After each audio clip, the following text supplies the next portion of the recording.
We are in Parshat Tetzaveh 464. I said this 2 years ago whenever we last studied this, and I said last night, this is the only Parsha that in starting with Shemos, okay? Because I know your brothers caught me on Bereshis, okay, with Moshe.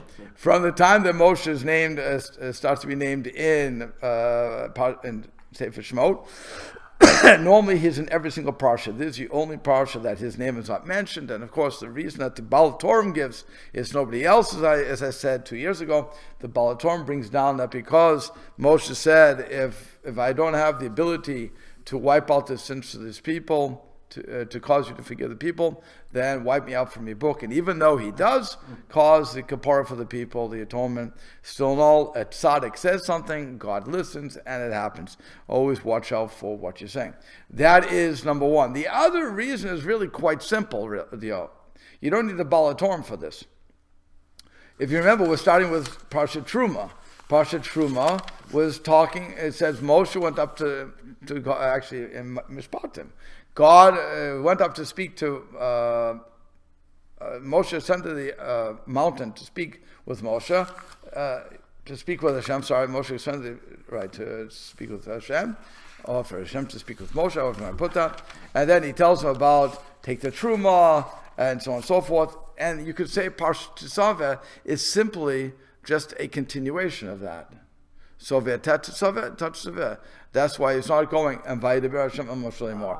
That's a simple way of doing it. You can call it Balabatish, you can call it whatever you want, but that is, if I really had to wonder why nobody is, besides Balatorim, is asking the question, I think that's what Rashi is indicating by not asking the question. It's a normal progression. Okay? So now it says, let's go. Like I said, I've covered this 2 years ago, so let's just fly through it. You shall command Bnei Yisrael v'yichvei elecha, and they will take to you, and they will bring to you, or take for you, or however you want. It's going to, they shall take for you. Fine. Shemen zayit zach katid l'ma'or, pure olive oil that is crushed to light the menorah, the halot netamid, to cause the light to come up continually. So what he does bring down here, and it's a nice thing to say. If you look to 20. She says, regarding the commands up till now to build the various parts of the tabernacle, Moshe had been instructed to convey the instructions to those who would do the work, but had no personal involvement in the labor. In the first three commands of the Sidra, however, Moshe is told, now you, implying that he was to involve himself personally in these tasks. They were three. The one was the preparation of the oil. What would happen is, think about it, they did not have any olive trees. Right, as I explained 2 years ago. Again, for everybody, it's 2 years ago. Okay, so you just have to go back to YouTube and you can watch it. But it's what happens is to get the oil it's the first squeeze, right? So that means I have to have olives because it comes from the top of the tree. So it's a very special oil I'm getting to light the menorah. So what they didn't have that though. So now they have to show that to Moshe. Moshe is going to make the determination of what is pure olive oil and what is not. Okay, that's why he has to personally involve himself. Also the designation of the Kohanim, and as his brother, his nephews, only the four, and selection of the wise and talented people who would make the vestments and build the tabernacle. He had to go through the interview process. He had to look at these people. Do you have the ability to do it? Not everybody had the ability to make jewelry or clothing or woodworking. Everybody has their own talents. So he had to interview them. Again, if a guy like me would come to them who has what we like to call two thumbs or something, whatever it's called, I don't build well. Okay, I know how to. I had the person who learned with us. So he came to my house. He had a little nail like this. I would bang it all over the place. He went like this, boom, bang, bang, bang, bang. That's a real expert, knowing how to hit it so it goes straight in, not crooked, not nothing. You ever put a nail in the wall? Can you put it straight in? Sometimes, not all the time, right? 80%. There's a small nail like that. It's amazing. Okay, I got an from watching it. I really enjoyed it, but because I can't do it. I would have broken something. I guarantee it. I can get the nail, bang, like that. But Otherwise, no. Not to mention hitting your thumb. And not to mention the thumb, right? All those things. It's unbelievable. But again, you have some people who are very, very talented. I know when I was in metal shop or in wood shop, there are some people who have this mamash the talent. Again, I don't have the talent. I'm the big guy. To get it done, You make as long as you have the right tools, you can drill it down. But otherwise, when you're doing everything by hand, it's very, very difficult. So that's what he had to go through an interview process for. The importance of these 3 commandments may be that the oil represents, this article kicking in here, represents the light of wisdom and holiness, illuminating Israel's pursuits. The Kohanim are the living embodiment of our role in the sacred service, and the construction of the tabernacle and the vestments in which the Kohanim serve demonstrate Israel's capacity to elevate the human activity to a godly level. Okay, so that's why Atat Tetzaveh, you, according to this Forno, that was Forno and Ramban, is saying that you are commanded, instead of just say to the Jewish people. And they're also taking it to you. Why to you? Because you have to see it all. Fine. You're going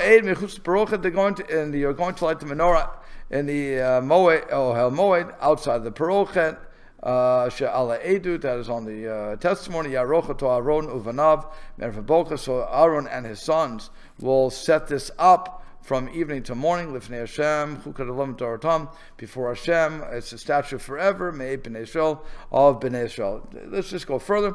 V'tahak Revelecha. Now it says, and you will cause or bring near to yourself Aaron Achicha v'Panavito, Aaron your brother and his sons with him, Mitoch B'nai Israel, from the midst of B'nai Israel, Lachanoli, to be Kohanim to me. Rashi says at that point, the Kadsho, you're going to sanctify him to, where is that?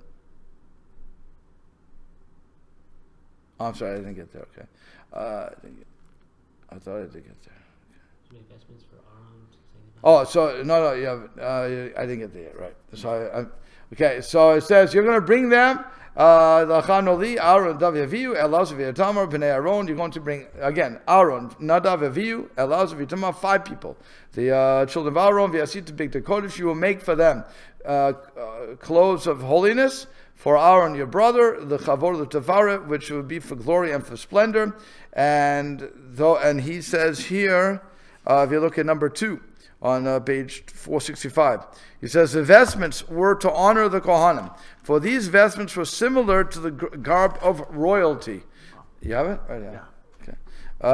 So, according to Forno, the vestments were for the glory of God and to lend splendor to the Kohen Gadol as a teacher of the nation, so that he would be revered by the tribes whose names he bore on the breast and on his breast and shoulders. Again, that was on the Aron V'Tumim. The ephod. Glory accrues to a person even because of a God-given abilities, while splendor refers to the regard he has earned through his own accomplishments. The vestments signified both the glory that was due to the Kohanim as a result of their appointment as ministers of the tabernacle service, and spiritual splendor that would result from their own efforts. Yeah.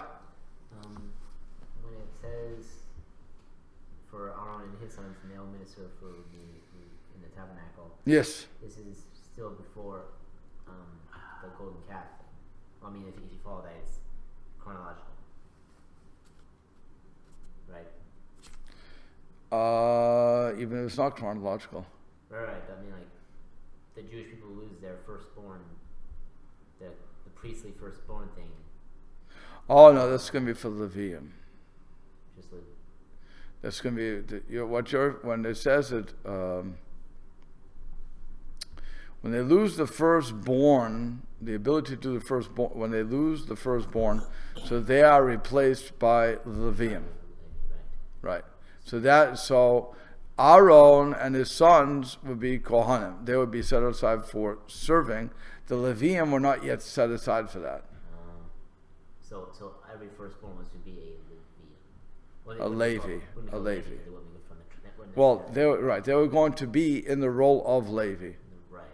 singers, this and that, but breaking down they would have had, every firstborn would have had something to do with the service of the temple. Unlike, what? It just so happens that the Kohanim are also part of the Levi family, tribe of Levi. Yes, in the world of happenstance, yes, Right. I would agree with that, yes.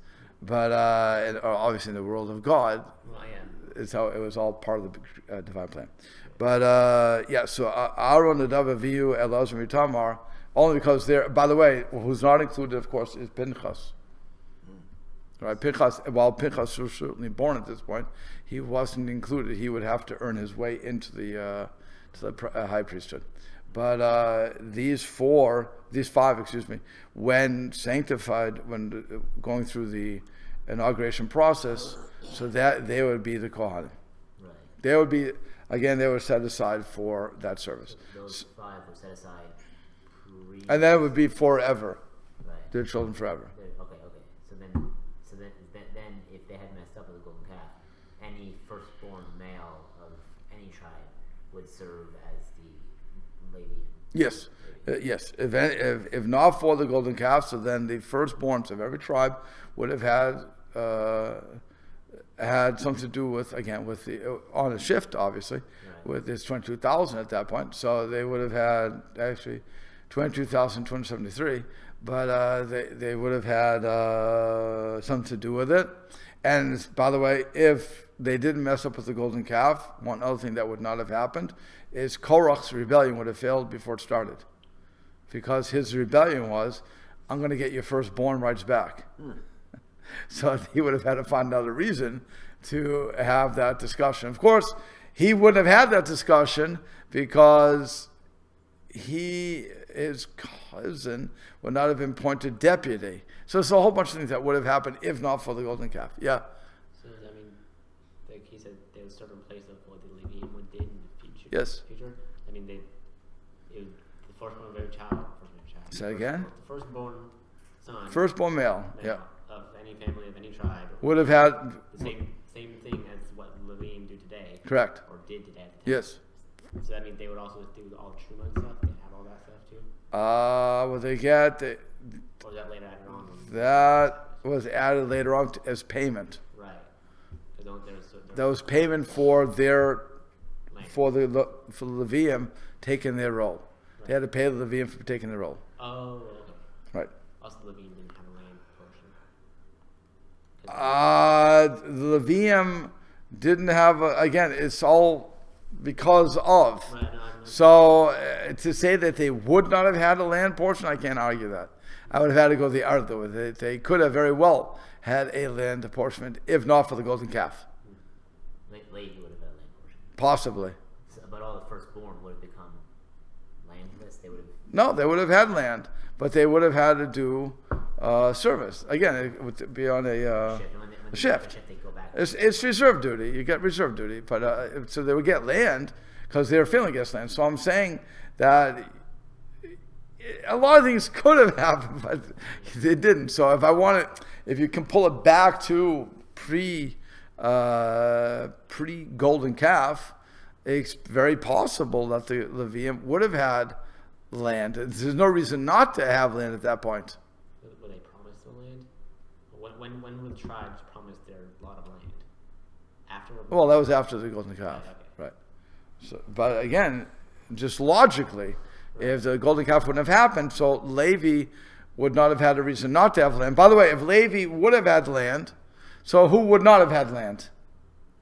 There's only 12 people who could have to land. So who would have been kicked out? No. Ephraim and Manasseh. They would have been only Yosef. No. Don't confuse yourself. Just hear what I'm saying. There's only 12. There can only be 12. Oh, right. That's right?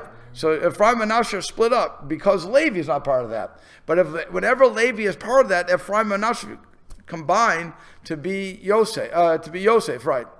It's going to be 12. The Ramban goes crazy with that, explaining where that shows and how it shows that there's only 12. There's only always 12 because there's only 12 constellations and blah, blah, blah, blah, blah. Okay, I refer you to Ramban for that.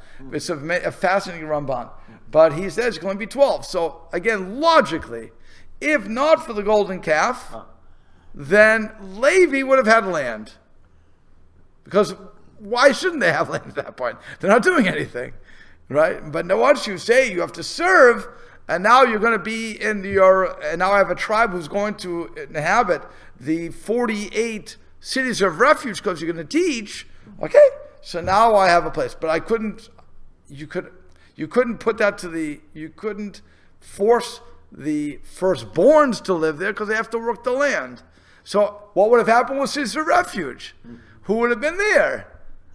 So maybe you wouldn't need him. Maybe he would have gone right to Eretz Yisrael. Mashiach would have come. I don't know. Yeah. So before we end off this little side tangent, Yeah. I have a question. But concerning that, if they had gotten land, every single tribe got land, and concerning their abilities, what they were good at. So Zebulun was on the sea, and the other one came around. Yeah. So but they're near each other, but the one with the sea, so would make money, so they want to learn. Right. So what if Levi had a land? What would it have been? I don't know. What was Levi's blessing for Teaching. Teaching. So. So. But it really was. He was a teacher. His blessing was a curse because he and Shimon. So it would be, remember, so you have to go back to Shimon, Levi, you look at it and see, what did Shimon get? He was surrounded and really swallowed up by his brothers. So Levi would have had the same sort of deal, I'm guessing. Again, this is all what ifs. Okay, let's go on. So it says, Gimel. You're going to speak to all the people who are wise of heart. Again, you Moshe have to determine who is wise of heart. That is filled with the spirit of wisdom. And they will make the clothes for Aaron, to sanctify him, to serve me. Rashi says in that point, to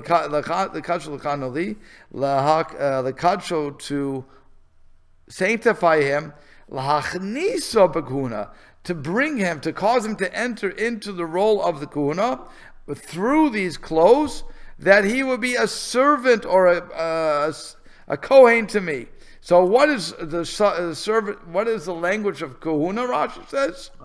Rashi says is sheirutu. It's the language of service. When we look at kohen, we always think, me, I'm a kohen. Oh, I'm such a good guy. I'm the top rung. I get the first aliyah. If I'm sitting at the table, you're supposed to come to me before you bench. And I'm the one that says, if I don't bench, you have to say birshut hakohen. I'm a big guy, right? No, I'm a servant to Hashem. You're doing the service. Right. I'm the Sheirut Hashem. So now my clothes, the clothes are what inaugurated him into that. Besides the oil, the clothes, and that's why I always like to say, the clothes makes the man. It's an expression. The clothes make the man. Okay? If I'm wearing jeans, then I'm going to be something. If I'm wearing this uniform, you don't want a private to wear a general's uniform. It's what do you call that? No, impersonating an officer. So here I am a Kohen. I wear only when I am dressed that way am I in the role of Kohen. You have a uniform on. I have the uniform. Once I'm not doing the service, I don't wear that uniform. Yeah. The phrase lachano. Lachanoli, yeah. So what's Rashi saying? So in other words, that to be a kohen to me really means that you're going to be the service. A service. He puts it in English to minister to me. To minister to me. I'm serving you. He's ministering. He's providing a service. Right. To God, but it's for God. Yeah. Okay. Yeah. So to bring it back on the thing on the before golden calf again. No, Okay, go ahead. This morning we were doing the class on whatever class I'm going to blank on. Today it was on Shmuel. Yeah. Right. When I was saying, how can you forget Shmuel? Right. I don't understand. Oh, that's why. You call him Mama. You call him Shmuel. Okay, go ahead. But in that class, where we're talking about the kingdom going for an old king, the king will have ministers and servants. They didn't call him Kohanim. They call him Sarim. Right. Sarim, but when it says you will be a servant for the Kohanim will serve me. Is that well, it'd be for Sheirut, for service. Sheirut. Is that the same word that they use for or is It comes from sar. I mean, you could possibly. I mean, they're similar. Sar would be like, but it's a different word. But it could be the same shoresh, possibly. Right. 'Cause Yeah, it could be. Actually, it just clicked with. Yeah. It's a good harara. It's very nice. Yep, it's possible. The chiefs of the government were. Again, you're not a chief. You're serving. Right. The servants of the government would be the administrators for the king for the human kingdom. Right. For this, where it was originally. Right. Well, that one's again. They're all spelled differently, but yes, you could say that here. Okay. So but the point is that what Rashi is bringing down is that the Kohen is not this elevated office. It's a verb. It's serving. It's serving me. Lechaha no li, to serve me, to minister to me. Period. That's the job. Okay. So I already said that. Fine. Then it says, and these are the vestments, Asher Yasu, that will be made. And of course, Rashi does not identify, the English does not identify this one part. Oh, he does. Good. A chosha and breastplate, ephod is an ephod, me'il is a me'il. No, a robe, and ketona, touch base from snefet, va'avnate. So then you have the tunic of a box-like knit, a turban, and a sash. And it says, V'asu big day kodesh, and they will make the clothes of holiness for Aaron, Aaron achicha v'hanav v'chanoli, again for your Aaron, your brother, and for his sons to minister to me. Did you choose those words? Yeah. So, remembering from what you brought up about Benjamin and Menashe, they get swallowed up into Ephraim and Menashe. Ephraim and Menashe, they get swallowed up into Yosef when there's no Levi involved. When Levi is involved. If Levi is involved, there can only be 12. There can only be 12. So sometimes Levi is left out. Sometimes Shimon is left out. And example, when they're giving a bracha. So that's sometimes Levi, Shimon was left out. So again, you had 12 brachot. Well, how do you get 12? Because that's when they split up Ephraim and Menashe. But when Shimon and Levi are counted, so then Ephraim and Menashe come to beat Yosef. Okay? Yeah. Yosef is a tribe. It was made up of Ephraim and Menashe. Yes. Okay. Yeah. So, right. The point was these two shoulder straps on the ephod. Yes. Is that related to that in any way? Because you have the 12, because Levi and Shimon would be in that 12. But then there'd be the two. No, but you have Yosef in there too. So Ephraim and Menashe, you're asking, are Ephraim and Menashe on the breastplate? No, it's the 12 tribes. Okay, but when it says Shohan stones on that little picture of the on page 467, Yes. the Shohan stones are also the Shohan stones. Yes. On the main breastplate. Right. I was wondering if they had anything to do with the tribes being separated off. Tribes being what? Being separated off or consolidated whenever the Shimon Levi are. No, it's going to just go for. It's going to go for Levi, Yosef, and so on and so forth. It's going to have all those. Right. It won't have Ephraim and Menashe. Okay. It's going to have the 12 brothers. Right, and the shoulder Shohan Understand. stones won't be the same as these Shohan stones, the breastplate. Yeah, it's going to be the same. So why? But Why wouldn't it they be? wanna name them. The names will be the same. The names are always going to be the same. I'm not sure what you're asking. On the shoulder strap, there are Shohan stones. Yeah, Yeah, where are the names engraved? I don't know. Oh, so the names on the breastplate is going to be The 12 the ephod, right? So you are saying, are there names on the some stones? on the shoulder straps, right? I forget. We'll have to see as we go on. I forget that. Right. Okay, let's look what he says here. The vestments, because we're running out of time on this. So it says, while performing the temple service, a Kohen had to wear the vestments, otherwise any service performed was invalid. Again, the clothes make the man. As gleaned from many of the commentators, the special nature of vestments served to set the Kohanim apart from others when they performed the service. The nation had to recognize that Aaron and his sons were on a high spiritual level, and that this was why only they could perform the service. The special and unusual nature of the vestments helped make this apparent to all the onlookers, as well as the Kohanim themselves, by the way, for the way that a person approaches a task influences how he will perform it. In addition, many commentators speak at length of the spiritual symbolism of the individual vestments of both the Kohen Gadol or the high priest and the ordinary Kohanim. That the Kohanim could perform the service only in garments bespeaking the sacred nature of what they were doing suggests also that the Jew who prays or involves himself in the performance of the commandments, of other commandments, our own service of Hashem should take care to dress and conduct himself with dignity and respect for the one before whom he stands. Archkel had to throw that in because apparently he wanted to make sure people come correctly dressed to shul. Okay. By the way, this is also, let's say I'm davening at home.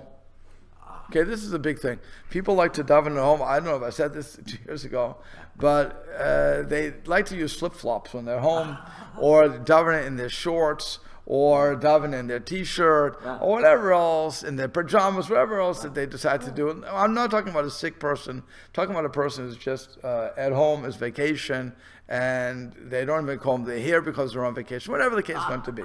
Okay, so what we're learning from this, and what our school is trying to bring out, and what halacha really calls for, is when we're going to Hashem, when we're davening, may it be privately or publicly, we should always dress as if we were going on a job interview. Okay, and we really want the job, not we're trying to lose a job.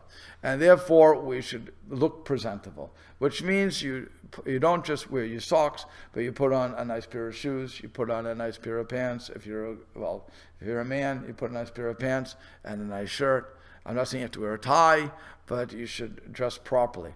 And then when it comes to a woman, again, it shouldn't be dressed she should dress properly in her skirt and whatever else she's going to wear nicely. That's what you're supposed to do, because you're supposed to have reverence for what you're about to do. And if I'm dressed in my pajamas, I'm not going to have as much reverence for myself as if I'm just dressed in like this, properly. Okay? And you'll see it one time when you're davening mincha or whatever you daven and you're in your overalls because you didn't think, what should I change? If you would have changed, you would have had a different feeling for the tefillah. That's what it is. So the more effort we put into getting ready for tefillah, both in dress and mind, body and mind, so that is what's going to impact on us as what we're going to get out of it. So he says, the Kohen Gadol, that's really why he threw that paragraph in. The Kohen Gadol usually wore 8 vestments, which were called the Shmona Megadim, the 8 vestments, or the big day Zahav, or the gold vestments. During certain parts of the Yom Kippur service, the Kohen Gadol wore only 4 vestments, all of them made of linen, and called the big day Lavan, white vestments. Why? Because he can't wear the gold, because that would be invoking the golden calf. That's going to be after that, okay? But that's what we don't get to do. Again, God knows it's going to happen. God sets the system up. Was this said before? Was this said after? Is it Ein Mutam Torah? Again, all those questions you can ask. The Kohen Hediot, and that, by the way, it could be also that our school is throwing that in, knowing, of course, what happened. Okay. The Kohen Hediot wore the same 4 garments at all times during the service, but the sash of the ordinary Kohen also contained wool. So all the priestly vestments had to be made of materials that were the property of the nation. Again, this is very important, and it had to be contributed by the people for the temple service. This symbolized that the Kohanim were not private parties engaged in a lofty endeavor to better themselves. Rather, they have submerged their own personalities and became representatives of Israel, carrying out the nation's urge to raise itself to an ever higher spiritual plateau in the service of Hashem. It is noteworthy that a Kohen was not permitted to wear anything in addition to the prescribed vestments while performing the service. Not even a bandage was permitted to interpose between his flesh and his vestments. He and his vestments were like a single unified vessel performing the divine will. Okay, so that is what the job of the Kohen was. Not to perform for his own self, but when I would be performing a service, it would be for everybody. And that's why I would have to wear the clothes that you all gave to me. You have to give the uniform. You have to clean the uniform. It's nothing to do with me. Right? It's all you. It's all in you, because I'm your representative. And that's why when you go into stores, at least it used to be, where you would have to put on the coats, the uniforms. The owner was the one who was responsible for cleaning that, not you. That was because it was his stuff. You put in his hamper, he would have to get it cleaned. It wasn't. He didn't say take home the uniform. You know why? Another reason? He'd never see the uniform again. So you don't want to do that. Okay, we'll stop there.